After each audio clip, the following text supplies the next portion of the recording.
அஸ்ஸலாமு அலைக்கும். என் பேர் புனிதா. சந்தனக்கூடுன்றது வருஷத்தில் ஒரு தடவை தூக்குறீங்க. அது எதனால் தூக்குறீங்கன்னு தெரியல, காரணம். சரி, புனிதா அவர்கள் சிறந்த கொஸ்டின் ஒன்று கேட்குறாங்க. சந்தன கூடு தூக்குறாங்கல்ல, அதை ஏன் வருஷத்துக்கு ஒரு முறை தூக்குறீங்க அப்படின்னு சொல்லி கேட்கிறார்கள். புனிதா அவர்களுடைய இந்த கேள்விக்கு நம்ம ஒரு பதிலை சொல்லணும். என்னன்னு கேட்டிங்கன்னா, இஸ்லாம் என்பது வேறு, இஸ்லாமிய மதத்தை பின்பற்றுறாங்கல்ல அவங்களுடைய செயல்பாடு என்பது வேறு. இஸ்லாம்னா என்ன? நாங்கள் எதை செஞ்சாலும் அது குர்ஆனில் இருக்கணும்.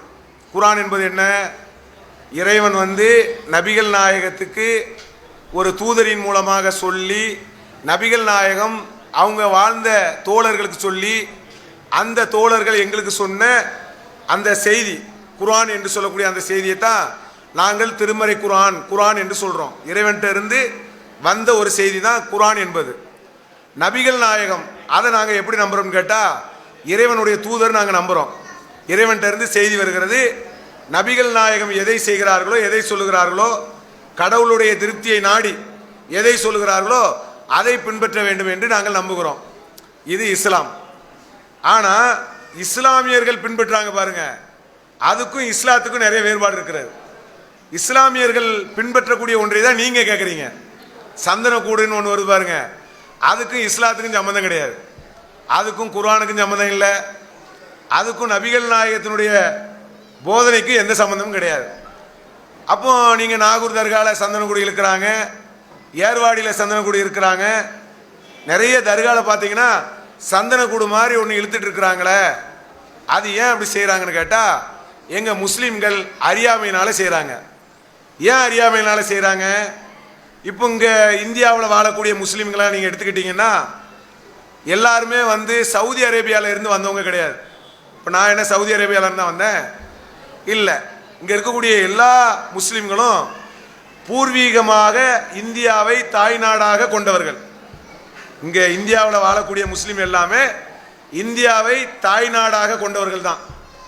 அப்போ எங்களுடைய ஒரு 5 தலைமுறைக்கு முன்னால எங்களுடைய பாட்டன், முப்பாட்டன், பாட்டனுக்கு பாட்டன், இதெல்லாம் நீங்கள் அப்படி தோண்டி பார்த்தீங்கன்னா அவர்கள் இந்து மதத்தை சார்ந்தவர்களாக இருப்பாங்க, அல்ல முஸ்லீமாக இருக்க மாட்டாங்க. அப்போ வேறு மதத்தை சார்ந்தவர்கள் தான் முஸ்லீமாக பல தலைமுறைக்கு பிறகு நாங்கள் கன்வெர்ட் ஆகிருக்கிறோம், மாறி இருக்கிறோம். அப்படி மாறி இருக்கும்போது இஸ்லாம்ங்கிற ஒரு மார்க்கத்தை பார்க்குறோம்.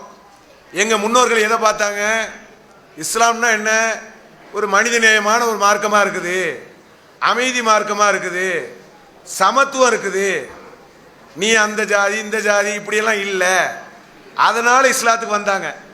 குர்ஆனை படிச்சுக்கிட்டு நபிகள் நாயகத்தினுடைய போதனையை படிச்சுக்கிட்டுலாம் இஸ்லாத்துக்கு வரல. நபிகள் நாயகத்தினுடைய போதனை, குர்ஆனுடைய போதனையெல்லாம் படித்திருந்தால் நீங்கள் சொல்லக்கூடிய அந்த சந்தனம் கூட எங்கள் சமுதாயத்தில் இருக்காது. இவங்க எதை பார்த்து வந்தாங்க? வெளிப்படையான சமத்துவத்தை பார்த்து வந்தாங்க. அப்போ முந்தைய காலகட்டத்தில் எங்களுடைய முன்னோர்கள் அந்த காலகட்டத்தில் இந்து மதத்தில் இருக்கும்போது தேர் இழுத்தாங்கல்ல, தேர்கள் இழுக்கப்பட்டுச்சா இல்லையா? அதுதான் இன்னைக்கு சந்தன கூடா மாறி இருக்குது. இங்கே அங்கே தேர், இங்கே சந்தன கூடு. திருவிழா வைப்பீங்க, கோயில் கூட வைப்பீங்க. இங்கே நாகூர் தர்கா கொடியேற்ற விழா அப்படின்னு வைப்பாங்க. உங்கள் இதுலேயும் கொடி ஏற்றுவாங்க, இங்கேயும் கொடி ஏற்றுவாங்க. இதெல்லாம் என்ன காரணம் கேட்டால், நீங்களும் அந்த பூஜை பொருள்கள் அதற்கு புனிதம் இருக்கு என்று நம்பி லட்டு, பூந்தி, திருப்பதி லட்டுலாம் நீங்கள் கொடுக்குறீங்கல்ல, அதுக்கெல்லாம் புனிதம் இருக்கு நீங்கள் நம்புறீங்கல்ல. அதே மாதிரி அங்கிருந்து எங்களுடைய முன்னோர்கள் வந்ததுனால சரி அங்கிருந்து எல்லாத்தையும் கொண்டு வரக்கூடாது, அவங்க தேரை தான் நம்ம அங்கே இழுத்தோம், இங்கே சந்தன கூட இழுப்போம், அங்கே வேற கொடி ஏற்றணும், இங்கே வேற கொடி ஏற்றுவோம், அங்கே திருநீர் கொடுத்தோம், இங்கே என்ன கொடுப்போம்? லட்டை கொடுப்போம், பூந்தியை கொடுப்போம் அப்படின்னு சொல்லி அங்கு என்னென்னலாம் எங்கள் முன்னோர்கள் பழகினார்களோ அந்த பழக்கத்தினுடைய வழித்தோன்றல்கள் தான் இன்னைக்கு என்ன செஞ்சிட்டு இருக்கிறாங்க? இஸ்லாம் என்ற போர்வையில் சந்தன கூட இழுத்து கொண்டு இருக்கிறார்கள். சந்தன கூட இழுப்பதற்கும் இஸ்லாமிய மார்க்கத்துக்கும் எந்த சம்மந்தமும் இல்லை. இப்போ நாங்கள்லாம் சந்தன கூடலாம் இழுக்க மாட்டோம், எங்களுடைய முன்னோர்கள்லாம் இழுத்துருப்பாங்க. இப்போ நாங்கள் இப்போ குர்ஆனை படிக்கிறோம், நபிகள் நாயகத்தினுடைய பொன்மொழியை படிக்கிறோம். நாங்கள் தர்காவுக்கு போவோம்னா போக மாட்டோம், சந்தன கூட இழுப்பமானா இழுக்க மாட்டோம். சந்தன கூட இழுப்பமான்னு சொல்கிறத விட இழுக்கக்கூடாதுன்னு சொல்லுவோம், எதிர்ப்போம். அதெல்லாம் கடவுளுக்குரிய செயல் இல்லம்போம், கடவுள் அதை விரும்ப மாட்டாரும்போம், அது நபிகள் நாயகம் சொல்லலம்போம், நபிகள் நாயகத்துடைய காலத்தில் உள்ள பழக்கம் இல்லம்போம், இது முன்னோர்களுடைய காலத்தில் ஏற்பட்டதும்போம். அப்போ இஸ்லாம் என்று சொல்லக்கூடிய மார்க்கத்தில் சந்தனக்கூடு இழுப்பது என்பது கிடையாது, தர்கா வழிபாடு கிடையாது.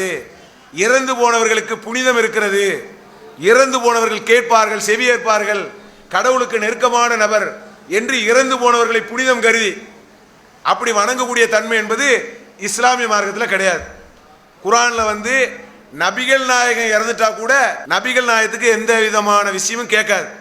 இப்போ நபிகள் நாயகம் ஒரு இறை தூதர், நாங்கள் நம்புறோம். உலகத்திலேயே மிகுந்த நாங்கள் ஒரு ஆளை மதிக்கிறோம்னா யாரை மதிக்கிறோம்? நபிகள் நாயகத்தை. அந்த நபிகள் நாயகம் இறந்த தளத்தில், அடக்க தளத்தில், சமாதியில் போய் நாங்கள் என்ன செய்யக்கூடாது? கையேந்த கூடாது நபிகள் நாயகத்துக்கு. நபிகள் நாயகத்தை விட ஒரு பெரிய புனிதமான மனிதர் இருப்பதாக நாங்கள் கருத மாட்டோம் ஆன்மீகத்தில். அப்பேற்பட்ட ஆன்மீக தலைவர் அவங்களுடைய இறப்பு அடக்கத்தலம் இறந்து போன இடத்துல போய் நாங்கள் என்ன செய்யறதில்ல? கையேந்துறது இல்லை, சந்தன கூட இழுக்கிறது இல்லை. இப்போ உங்க நண்பர்கள் இருக்காங்க பாருங்க, அவங்க சவுதி அரேபியாவுக்கு ஹஜ்ஜி பயணம் போவாங்க, உம்ராக்கு போவாங்க. உம்ரா ஹஜ்ஜிலாம் நீங்க கேள்விப்பட்டிருப்பீங்க. அங்க போய் நீங்க போயிட்டு வந்த ஆள்கிட்ட கேட்டுவாங்க, இங்க சந்தன கூடு இழுத்த ஒரு நபர் அங்க போனீங்கல்ல, இங்க சந்தன கூடு இழுத்தீங்களா, அங்க போய் தர்கால வணங்குலீங்களான்னு கேளுங்க, இல்லைன்னு தான் சொல்லுவாங்க. அங்க போய் நபிகள் நாயகத்தினுடைய அடக்கத்தலம் இறப்பு தளத்தில் போய் கையேந்தணும்னு வைங்க, அங்க சவுதியில் ஒரு போலீஸ்காரன் இருப்பான், கம்பை வச்சு அடிச்சுப்பான், இப்படி அடிச்சு மேலே கேளு மேலே கேளும்பான். புரியுதா உங்களுக்கு? நபிகள் நாயகத்திட்டையே நாங்கள் கையேந்த கூடாது, நபிகள் நாயகத்தினுடைய பெயராலேயே சந்தன கூடி இழுக்கக்கூடாது, நபிகள் நாயகத்தினுடைய அடக்கத்தலத்தையே வணக்கத்தலமாக கருதி கொடியேற்றக்கூடாது. அப்படின்னா இங்கே இங்கே நீங்கள் பார்க்குறீங்க பாரு, நாகூர் தர்கா, அதே மாதிரி ஏர்வாடி தர்கான்லாம் சொல்கிறாங்கல்ல, அதெல்லாம் யாருன்னு கேட்டால் ஒரு 70-80 வருஷத்துக்கு முன்னால் ஆன்மீகங்களை சொன்னவங்க. இப்போ நானே இப்போ ஆன்மீகத்தை சொல்கிறேன்னு வைங்களேன், நம்ம என்ன சொல்கிறோம்? இறைவன் ஒருவன், நித்திய ஜீவன், நிலையானவன், சிறு உறக்கமோ ஆழ்ந்த உறக்கமோ இறைவனுக்கு கிடையாது, மனைவி கிடையாது, மக்கள் கிடையாது, இறைவனை தான் வணங்கணும், வேற யாரையும் வணங்கக்கூடாது நான் சொல்கிறேன். ஒருத்தர் என்னை பார்த்துக்கிட்டே இருக்காரு, பாய் நல்லா சொல்கிறாரு, திடீர்னு நான் மண்டையை போட்டேன், திடீர்னு என்ன மூடி என்ன செஞ்சாரு, என்ன வணங்க ஆரம்பிச்சிட்டாருன்னா தப்பு. அது மாதிரி செஞ்சுட்டு இருக்கிறாங்க. இந்த நாகூர் தர்கால இறந்து போனவர் இறைவனை வணங்கினாரு, இவங்க இறைவனையும் வணங்கிக்கிட்டு அவரையும் சேர்த்துக்கிட்டாங்க. அவரை மட்டும் வணங்குமா உங்களையும் சேர்த்துக்கிடுறோம் அப்படி சேர்த்துக்கிட்டாங்க. அப்போ இறைவனை வணங்குவதற்கு பதிலாக அடக்கப்பட்ட இடத்துல போய் வணங்கி அங்கே சந்தன கூடுகள் இழுக்கப்படக்கூடிய வழிமுறைக்கு மாற்றமானதான் இஸ்லாம். இஸ்லாம் மனுஷனா பாருங்குது, செத்தா அது 0 தான், மனுஷனுக்கு எந்த ஆற்றலும் கிடையாது.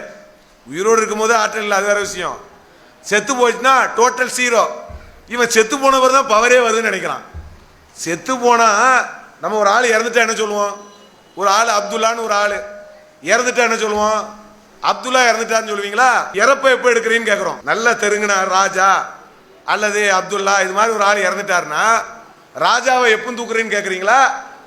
மையத்து இறப்ப எப்போ எடுக்கிறீங்கன்னு கேட்குறீங்களா? இறப்ப எப்போ எடுக்கிறீங்கன்னு கேட்குறீங்க. ராஜாங்கிற அந்த பேரு, அப்துல்லாங்கிற அந்த பேரு எப்போ ஜொலிக்குதுன்னு கேட்டால் உயிர் இருக்கிற வரைக்கும் தான். உயிர் இருக்கிற வரைக்கும் தான் அவர் மதிப்பு. உயிரை இறைவன் பிடிங்கிட்டாருன்னா மையத்து இறப்புங்கிறான். அப்பவே அவர் பீஸ் போயிட்டாரு, 0 ஆயிட்டாரு. இவங்க என்ன பண்றாங்கன்னா இறந்து போன இடத்துல போய் தலங்களை உருவாக்கி கொண்டு அங்க வணங்குவது, கொடியேற்றுவது, சந்தன கூடு நிகழ்த்துவது, இதையெல்லாம் செய்கிறார்கள். இது இஸ்லாமிய கொள்கை கோட்பாடுக்கு மாற்றமானது என்பதை சகோதரிக்கு நாங்கள் தெரிவித்துக் கொள்கிறோம். இஸ்லாம் மற்றும் சமுதாய செய்திகளை அறிந்து கொள்ள தமிழ்நாடு தௌஹீத் ஜமாஅத் யூடியூப் பக்கத்தை உடனடியாக சப்ஸ்கிரைப் செய்து கொள்ளுங்கள்.